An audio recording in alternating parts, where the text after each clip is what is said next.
In my financial life, I learned this simple but yet very powerful concept that can change your life as well.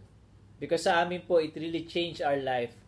And I hope when I share this to you, you apply it and you can also feel the change coming into you, especially with your finances. Hi, this is Easy Foncardas for Easy Thoughts, your inspiration for a successful and significant life. I call this concept the 10-20-70 principle of prosperity. So for example, you're earning money coming from your investments, coming from your salary, coming from your bonuses. Ang gagawin nyo po dyan, 10% of the money or the income, you need to learn how to give it back to the Lord. We call that tithes. Okay? Because by doing so, you will learn the essence of generosity. And you know what? The more that you give away, the more that you will be receiving. That's the mystery. Okay? And the 20% of what you have, you need to pay yourself first. The misconception of others is like this. Whenever they feel that they need to pay themselves, ang ginagawa nila, bumibili ng kung ano-ano. Ng gadget, ng sapatos, ng bag.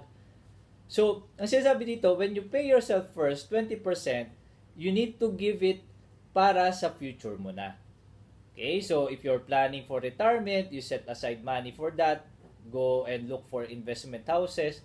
If you're having children, for example, mag-aaral for college, you need to set aside money for that for education. If you're the breadwinner of the family, you might as well protect your family, get yourself life insurance, okay?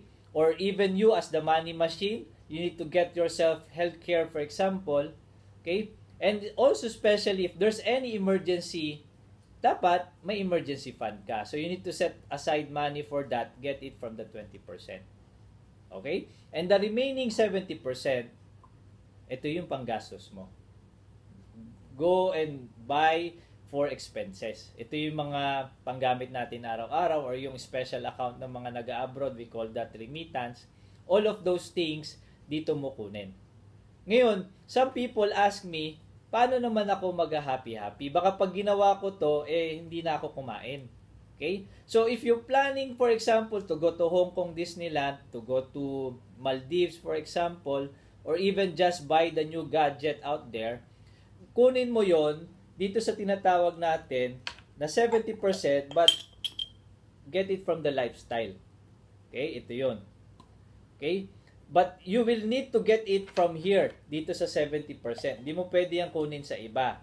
Ngayon, pagka mataas yung masyadong magastos tayo, for example, and you cannot even save money because you are spending more, ang gagawin mo, babaan mo yung 70% para may panggamit ka dun sa mga expenses pa na gusto mo.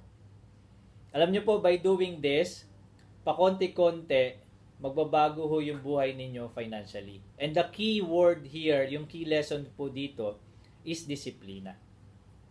Because if you know how to discipline yourself by setting aside 10% to the Lord, 20% for your paying yourself first, and 70% for expenses, definitely po, pakonti-konti, lalago po yung finances ninyo.